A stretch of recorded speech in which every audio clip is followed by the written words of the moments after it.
असलामुअलैकुम crime update मैं लियाकत तुसी वेख रहे हो मेरा यूट्यूब चैनल।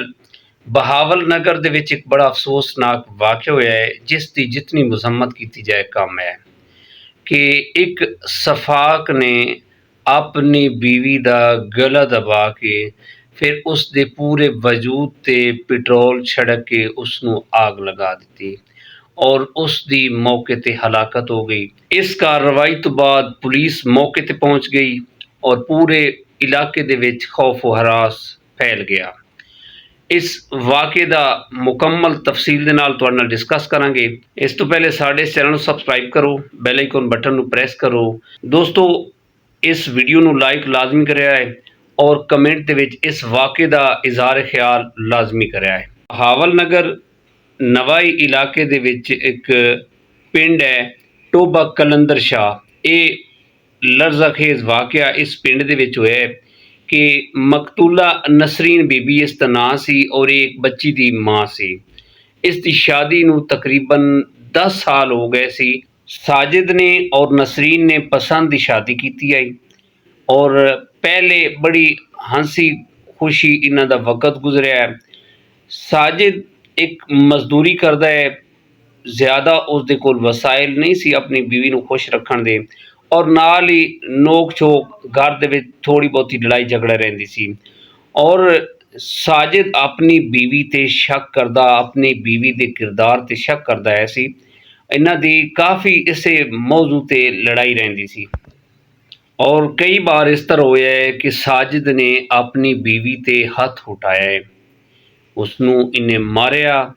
फिर इस तरह वक़्त गुजरदा गया। नसरीन बड़ी परेशान रहिंदी सी। एक दिन इसदी बड़ी लड़ाई हुई नसरीन दे नाल और नसरीन ने अपने कपड़े जिहड़े ने वो छापर च पाए, बैग च पाए और वो पेके चली गई अपने मां प्यो दे घर, इसनू बगैर दस्सिया पुछया। अपनी छोटी बच्ची नूं भी नाल लैके चली गई सी जनाब। साजिद जदों शाम नूं घर आया तो उसनू पता चलिया कि मेरी बीवी जिहड़ी है वो नाराज़ होके मैके चली गई।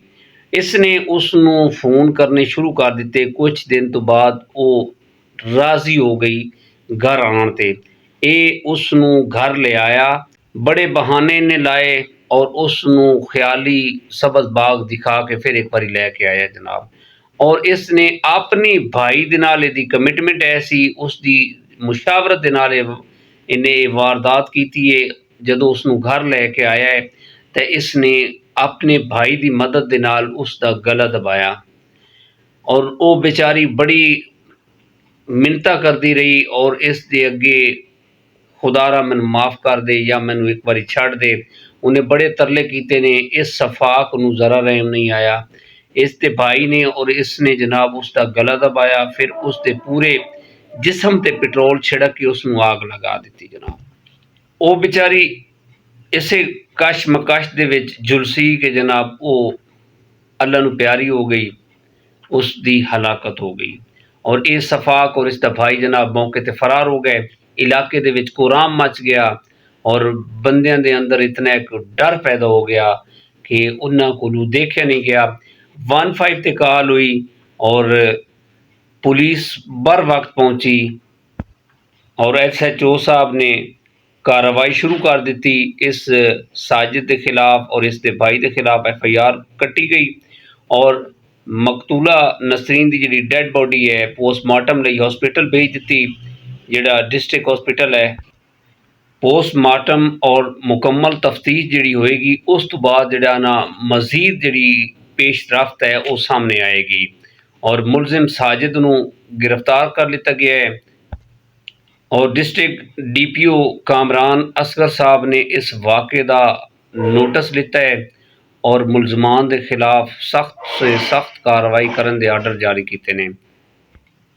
जी दोस्तों, इन्नी थोड़ी थोड़ी जी लड़ाई ऐसी वो इस दिन एक दिन ये आके जनाब है उसका रिजल्ट निकलिया है और मैं बड़ा अफसरदा हाँ इस गल ते कि जिहड़ियां बच्चियां भाग के और अपनी मर्जी नाल शादी करदियां ने।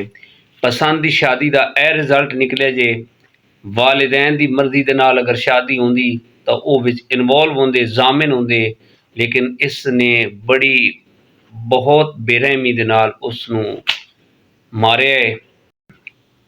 ਇਸੇ ਪੈਗਾਮ ਦੇ ਨਾਲ ਸਾਨੂੰ ਇਜਾਜ਼ਤ ਦਿਓ ਔਰ ਕਮੈਂਟ ਦੇ ਵਿੱਚ ਇਜ਼ਹਾਰ ਰਾਏ ਲਾਜ਼ਮੀ ਦੇਣਾ ਕਿ ਇਸ ਸਫਾਕ ਦਾ ਹੁਣ ਕੀ ਕੀਤਾ ਜਾਏ। ਜੋ ਬਰਬਰੀਅਤ ਇਹਨੇ ਕੀਤੀ ਹੈ ਔਰ ਜੋ ਨਸਰੀਨ ਦੇ ਨਾਲ ਇਹਨੇ ਆਪਣਾ ਗਲਤ ਰਵੱਈਆ ਕੀਤਾ ਹੈ, ਇਸ ਨੂੰ ਇਸ ਦੀ ਸਜ਼ਾ ਮਿਲਣੀ ਚਾਹੀਦੀ ਹੈ। ਸਾਡੇ ਚੈਨਲ ਨੂੰ ਸਬਸਕ੍ਰਾइब कराया है और अपना ढेर सारा ख्याल रखा है। और पसंद की शादी और घरों नस के जी शादी करनी है उसदे बारे एक बारी ज़रूर सोचा है कि इसका जोड़ा अंजाम होएगा वो की होएगा। खुदा हाफिज़।